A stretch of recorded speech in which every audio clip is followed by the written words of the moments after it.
بسم اللہ الرحمن الرحیم۔ السلام علیکم ناظرین، میں انور بٹ ٹوٹے دل اور پرنم آنکھوں کے ساتھ لندن واپس لوٹ آیا۔ میں آج سے 25 سال پہلے UK میں وزٹ ویزا پر آیا تھا۔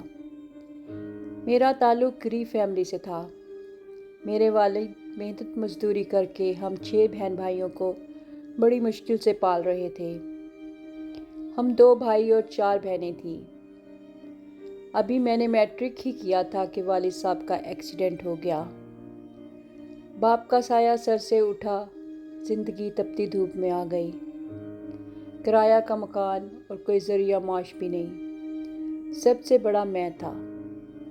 میرے بعد 4 بہنیں اور سب سے چھوٹا بھائی جو ابھی 6 سال کا تھا۔ ساری ذمہ داری مجھ پر آ گئی۔ تعلیم چھوڑ کر کام شروع کر دیا۔ میٹرک پاس لڑکے کو کوئی بڑی جاب تو مل نہیں سکتی تھی، اس لیے ایک دفتر میں چپڑاسی لگ گیا۔ گھر کا خرچہ بہت مشکل سے ہو رہا تھا۔ ماں اور چھوٹی بہن کپڑے بھی سیتی تھی۔ زندگی بہت مشکل سے گزر رہی تھی۔ میرے باس نے مجھے باہر بھیجنے کا وعدہ کیا اور اپنے ایک جاننے والے کے پاس لندن بھیج دیا۔ یہاں آ کر زندگی اور بڑا امتحان بن گئی۔ ریسٹورنٹ کے کچن میں برتن دھونے اور صفائی کا کام مل گیا، مگر مالک پیسے بہت کم دیتا تھا۔ میں اور چند دوسرے لڑکے ریسٹورنٹ کی چھت پر بنے کمرے میں رہتے اور سوتے تھے۔ کھانا بھی بچا کچا کھا لیتے تھے۔ 6 مہینے بعد ہم غیر قانونی ہو چکے تھے۔ ہم چھپ کر کام کرتے تھے۔ امیگریشن کا ہر وقت ڈر لگا رہتا تھا۔ واپس جانے کا تو سوال ہی پیدا نہیں ہوتا تھا۔ 14 سال قید بامشقت کی طرح گزر گئے۔ اس دوران 2 بہنوں کی شادی کی اور میرے بھیجے پیسوں سے 5 مرلے کا گھر بن گیا۔ شکر کیا کہ چھت نصیب ہوئی۔ آخر لانگ ریزیڈنسی کی بنیاد پر ایک قانون آیا تو کیس کیا اور پیپر بن گئے، مگر اس دوران ماں اس دنیا سے چلی گئی۔ وطن جانے کا سوچا تو 2 بہنوں کی شادی، بھائی کی تعلیم کے اخراجات کی وجہ سے نہ جا سکا۔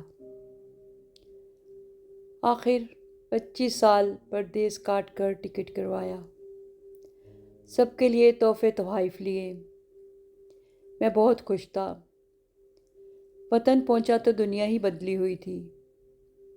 ماں نہ تھی، بہنیں اپنی گھر کی ہو چکی تھی۔ چھوٹے بھائی کی شادی ہو گئی تھی، اس کے 4 بچے تھے۔ میں بہت خوش ہو گیا تھا۔ سب بہن بھائی بھی خوش دکھائی دے رہے تھے، مگر جب میں نے کہا میں پاکستان میں ہی رہوں گا اور کاروبار کروں گا تو پتہ چلا کہ کوئی پیسہ ہی نہیں ہے، سب ختم ہو چکا ہے اور میں پاکستان میں کچھ بھی نہیں کر سکتا۔ بہن بھائیوں کے رویے بدل گئے۔ ان کی آنکھوں میں بیگانگی نظر آنے لگی۔